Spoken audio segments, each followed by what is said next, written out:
இன்றைக்கி உங்களுக்கு சிம்பிளான புளிக்குழம்பு எப்படி செய்கிறதுன்றதை செஞ்சு காமிக்கிறேன். நான் மண் பானை வச்சு அதில் செய்ய போகிறேன். அதில் நல்லெண்ணெய் ஃபஸ்ட்டு விட்டுக்கோங்க.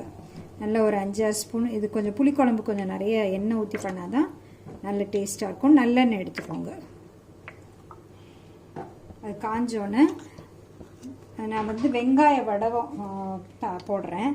அது இல்லாதவங்க கடுகு, சீரகம், வெந்தயம் போட்டு தாளிச்சிக்கலாம். இப்போ நான் வெங்காயம் வடகம் வருஷத்துக்கு போட்டு வச்சுக்குவோம். அதை போட்டு இப்போ தாளிக்கிறேன்.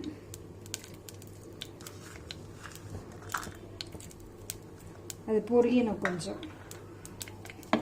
நான் ஒரு 10-15 சின்ன வெங்காயமும் 2 கொத்து கருவேப்பிலையும் எடுத்து வச்சுருக்கேன். இப்போ அதை போட போகிறேன். அடுத்தது ஒரு 15-20 பூண்டு கட் பண்ணி வச்சுருக்கேன், ரெடியாக வச்சுருக்கேன். உரித்து அதையும் போட்டுக்கலாம். அதையும் இந்த வெங்காயத்தோடு சேர்த்து வதக்கிட்டு நாட்டு தக்காளியை வந்து நல்லா மிக்சியில் அரைச்சி வச்சுருக்கேன். இப்படி பல்ப்பாக போட்டிங்கன்னா குழம்பு வந்து நல்ல திக்னஸ் கொடுக்கும். அதனால நான் அரைச்சி வச்சுருக்கேன். அதை இதில் சேர்த்துக்கலாம்.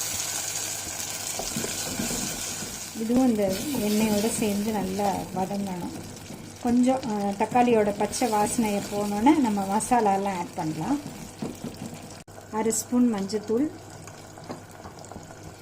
நான் புளி ஊற வைக்கும் போதே கொஞ்சம் நல்லா பேஸ்ட் வரணும்னு சொல்லிட்டு கொஞ்சம் உப்பு போட்டிருக்கேன்.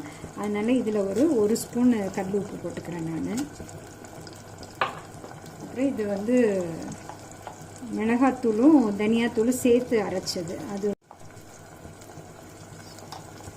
இதையும் நல்லா இந்த ஆயிலே நல்லா வதக்கிடலாம். ஒரு முருங்கைக்காவும் ஒரு 3-4 கத்திரிக்காய் வந்து கட் பண்ணி வச்சுருக்கேன். உப்பில் போட்டு வச்சுருக்கேன். அதனால் பார்த்திங்கன்னா கலர் சேஞ்ச் ஆகாமல் இருக்குது கத்திரிக்காய். அதையும் இந்த மசாலாவோட சேர்த்து போட்டு வதக்கிக்கலாம்.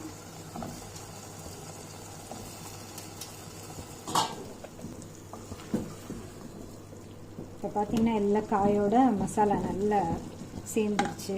இப்போ வந்து நான் புளி வந்து ஒரு எலுமிச்சங்கலை கை சைஸ் எடுத்து அதை வந்து நல்லா புளிஞ்சிட்டு வச்சுருக்கேன், கரைச்சி.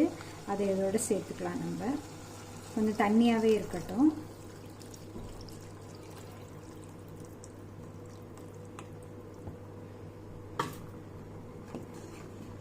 இப்போ அடுப்பை வந்து சிம்மில் வச்சுருக்கேன். வச்சுட்டு இதை மூடி வைக்க போகிறேன்.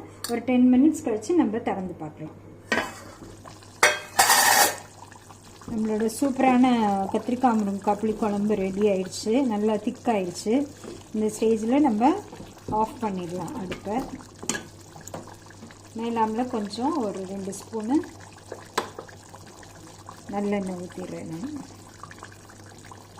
இப்போ நம்மளோட கத்திரிக்காய் முருங்கைக்காய் புளிக்குழம்பு சூப்பராக ரெடி ஆகிடுச்சு. இதே மாதிரி ட்ரை பண்ணி பாருங்கள். என்னோடய சேனலை லைக் பண்ணுங்கள், சப்ஸ்கிரைப் பண்ணுங்கள். தேங்க்ஸ் ஃபார் வாட்சிங்.